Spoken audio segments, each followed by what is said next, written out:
আসসালামু আলাইকুম, আপনি কেমন আছেন? ওয়ালাইকুম আসসালাম। আলহামদুলিল্লাহ ভালো। আপনি ভালো আছেন? জি, আলহামদুলিল্লাহ ভালো আছি। আপু, আপনাদের এখানে কি কি পাওয়া যাবে? আমাদের এখানে মেইনলি হচ্ছে হাঁসের মাংস, দেশি হাঁস, এটা দেশি পাতি হাঁস। হাঁসের মাংস আছে রসুন দিয়ে রান্না, সরিষার তেলের। এটা কত করে? এটা হলো 250 টাকা ৫ পিস দিয়ে। তারপর আছে গরুর গোশ, এটা কত করে? এটা 250 টাকা। 250 টাকা। হুম, কয় ৫ পিস পাবে? ৫ পিস। 5 পিস। এরপরে এরপর আছে বট, গরুর ভুঁড়ি, বট বলে যেটাকে, মোটা বটটা। এটা কয় পিস পাবে? এটা প্লেটে, প্লেটে প্লেটে? 250 টাকা এটা। এক প্লেটে কি পরিমাণ থাকবে? হ্যাঁ থাকে, হাফ প্লেটের এক প্লেট থাকে। হাফ প্লেটে এক প্লেট জি, থাকে? এই প্লেটের এক প্লেট থাকে ঠিক আছে। 250 টাকা। আর এটা হলো মুরগি, এখানকার দেশি মুরগি। দেশি মুরগি? জি, এটা কত করে? এটা 300 টাকা প্লেট। 300 টাকা প্লেট? জি, সাথে আছে ভর্তা হরেক রকমের।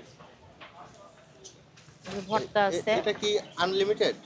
ভর্তাটা আসলে আমার আগে ছিল, এখন ভর্তা প্লেটার করা হয় 40 টাকা করে প্লেটার। 40 টাকা প্লেট? জি জি। আর সাথে আছে খিচুড়ি, ভুনা খিচুড়ি হবে। বুনো খিচুড়ি কত করে? ভুনা খিচুড়ি এখানে 80 টাকা প্লেট। 80 টাকা প্লেট। জি।